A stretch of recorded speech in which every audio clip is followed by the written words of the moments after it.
मैं doctor Gurtej Singh Brar naturopathy centre Bathinda Punjab से NYDMA की तरफ से आज मैं फिर चर्चा कर रहा हूँ। सभी को मेरा प्रणाम, नमस्कार। सबसे पहले मैं डॉक्टर क्रांति महाजन जी, उनकी सारी टीम का बहुत आभारी हूँ, जिन्होंने हमारे को सेकंड बार समय देकर इस महामारी कोरोना वायरस के ऊपर नेचुरोपैथी के कुछ ट्रीटमेंट बताने के लिए समय दिया। मैं इस इम्यूनिटी सिस्टम को अप हम कैसे रखें उसके बारे हम चर्चा कर रहे हैं। जो मेरा विषय है, इम्यूनिटी को कैसे हम बढ़ाएं, हमारी प्रतिरोधक शक्ति को कैसे बढ़ाएं, हम एक एग्जाम्पल देकर इससे बताना चाहते हैं। वैसे ये सब लोगों के लिए है। कुछ गरीब लोग हैं जो अच्छी डाइट भी नहीं ले सकते, वो अपनी प्रतिरोधक शक्ति को कैसे बढ़ाएं।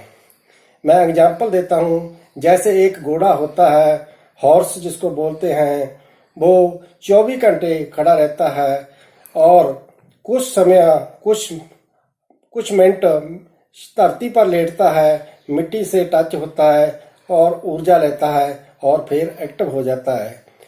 उस घोड़े की जो डाइट है वो भी सूखा घास है, खाता है वो डाइट में, पर उसकी जो इम्यूनिटी है बहुत स्ट्रांग है। सभी को पता है, जैसे कोई दौड़ता है तो हम बोलते हैं घोड़े की तरह दौड़ रहा है।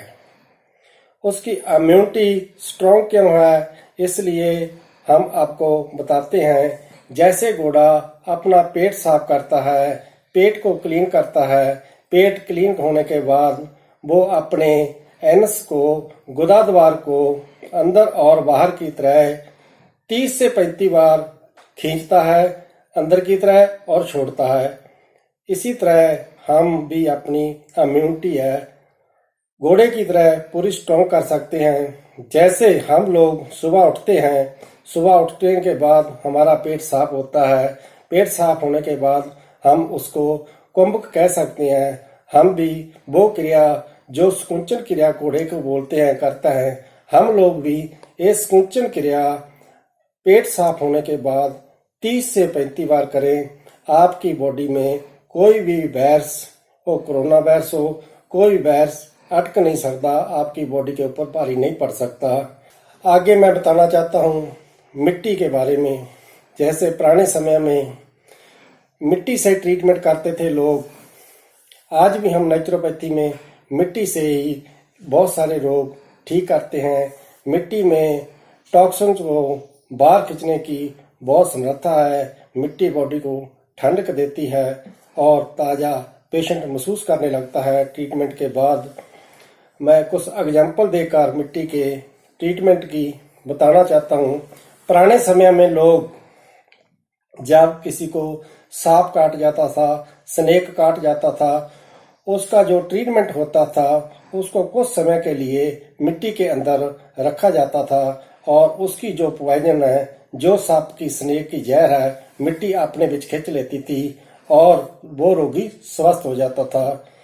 इसी तरह किसी को इलेक्ट्रिसिटी का शॉर्ट लग जाता है, बिजली का करंट लग जाता था, तो उस पेशेंट को भी पुराने समय में मिट्टी में ही रखा जाता था।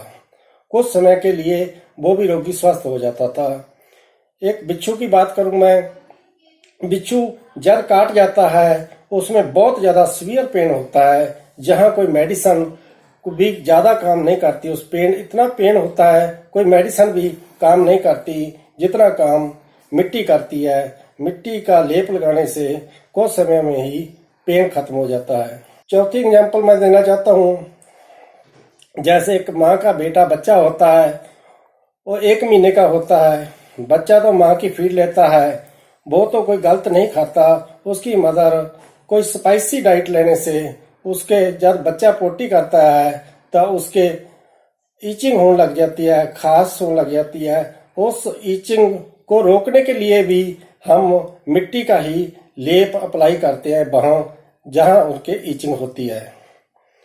आगे बात करूंगा मैं बीटी को आप भी अप्लाई कर सकते हैं, कैसे कर सकते हैं। आप जो लोगों के पास मुल्तानी मिट्टी है वो 8 घंटे मिट्टी को भिगो के रखें और उसका लेप 45 मिनट लगाएं और धूप में बैठ जाएं और नहा सकते हैं। जिसके पास मुल्तानी मिट्टी नहीं है वो भी जमीन की 5 फुट नीचे की खोद कर मिट्टी निकालें, उसको 4 घंटे भिगो कर रखें, वो भी अपनी बॉडी पर फुल बॉडी पर अप्लाई करें और लेप करें। वो भी अपना 45 मिनट रखें और उसके बाद बाथ ले सकते हैं। आगे जैसे हमारा शरीर है 5 तत्वों का बना हुआ है, मिट्टी, धूप, पानी, हवा, आकाश का। हम इसी की मिट्टी और पानी से, धूप से हम बिल्कुल स्वस्थ रह सकते हैं। मैं उसमें भी एक एग्जाम्पल देना चाहता हूँ। जैसे कहीं गोल्ड टूट जाता है तो गोल्ड की रिपेयर कराने के लिए हम गोल्ड का स्टिच ही लगवाते हैं। इसी तरह लोहे की कोई वस्तु टूट जाती है, लोहे का ही उसमें रिपेयर करने के लिए लोहा ही अप्लाई किया जाता है। लकड़ी की कोई वस्तु टूट जाती है तो उसमें लकड़ी ही के साथ ही उसको रिपेयर किया जाता है। इसी तरह प्लास्टिक की कोई वस्तु टूट जाती है वो भी प्लास्टिक के साथ ही रिपेयर करी जा सकती है। और लास्ट में मैं इस वार्ता को समाप्त करने जा रहा हूँ और एक बात बोल रहा हूँ। लोग कहते हैं 100 साल जिए, मैं कहता हूँ बिल्कुल 100 साल जिए। हर रोज एक ऐसा काम कीजिए कि लोग 100 साल तक आपका काम याद रखें, जैसे हमारे क्रांति महाजन जी कर रहे हैं। जय हिंद, धन्यवाद।